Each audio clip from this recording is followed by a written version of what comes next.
Chapter 3. For 17 years my life was very happy. Then the first sad thing happened. My mother became very ill and soon she knew that she was dying. Just before she died, she asked Elizabeth and me to go to her room. She held our hands and said,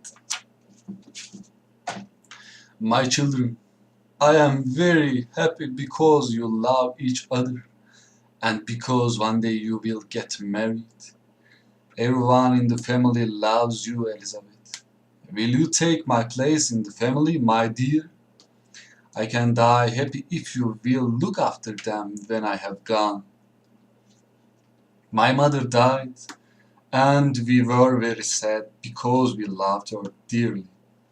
Elizabeth was brave and helped us. Her little sweet smile gave us some happiness in the unhappy days after my mother's death. The time came for me to go to university. I didn't want to leave my sad family, but we all knew that I should go. I was hurt to leave too, because the parents of my good friend Henry Clerval would not let him go to university with me, and so I had to go alone.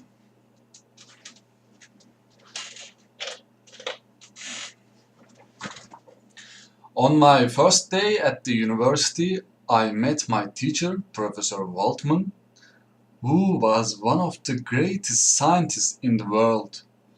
He gave a wonderful talk to all the students who were starting at the university. He ended his talk by saying, "Some of you will become the great scientists of tomorrow. You must study hard and discover everything that you can. That is why God made you intelligent, to help other people."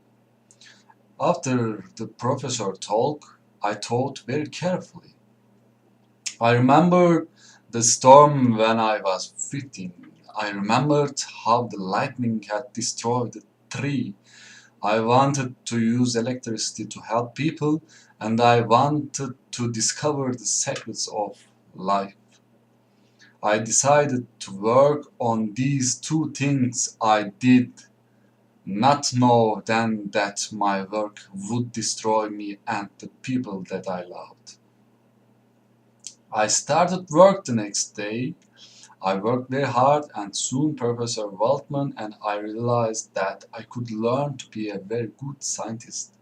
The professor helped me very much, and other important scientists who were his friends helped me too. I was interested in my work and I didn't take one day's holiday during the next 2 years. I didn't go home and my letters to my family were very short.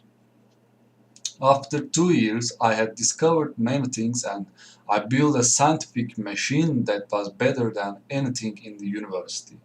My machine would help me answer the most important question of all: how does life begin? Is it possible to put life into dead things? To answer this question about life, I had to learn first about that. I had to watch bodies from the moment when they died and the warm life left them. In the hospital and in the university, I watched the dying and death.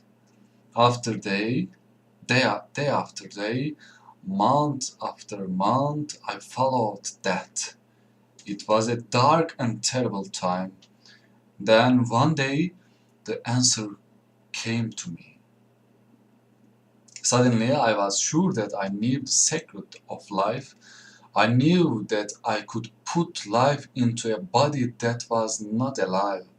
I worked harder and harder now. I slept for only a short time each night and I didn't eat much food. I wrote to my family less often, but they loved me and didn't stop writing to me. They said they understood how busy I was.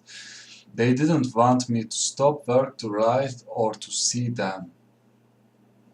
They would wait until I had more time. They hoped to see me very soon.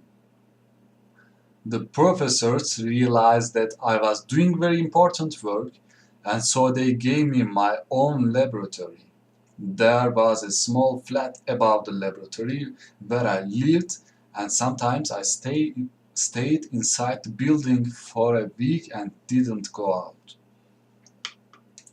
Above the laboratory, I built a very tall mast. It was 150 meters high and higher than the tallest building in the city.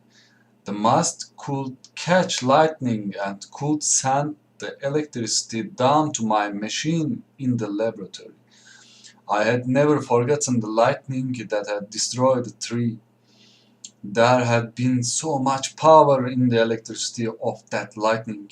I believed I could use the electricity to give life to things that were dead. I will say no more than that. The secret of my machine must die with me. I was a very clever scientist, but I did not realize then what a terrible mistake I was making.